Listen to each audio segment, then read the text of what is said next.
Oggi si parla di regione, si parla di futuro, anzi dell'impegno della regione per il cuore pulsante del futuro.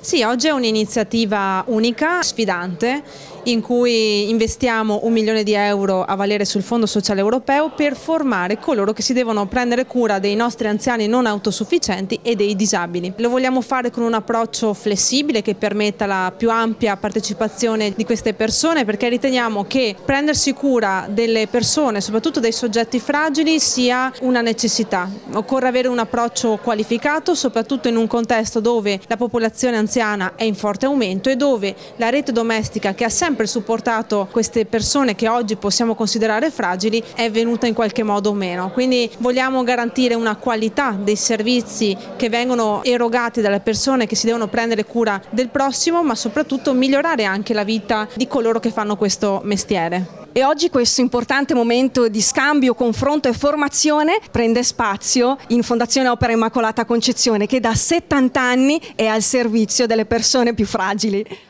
Non poteva esserci location migliore. Io credo che avere questo approccio solidaristico e anche portarlo avanti con pragmatismo sia assolutamente lodevole e degno di nota anche da parte della Regione del Veneto. Quindi grazie per ciò che avete fatto, che farete e anche per l'ospitalità in questo evento.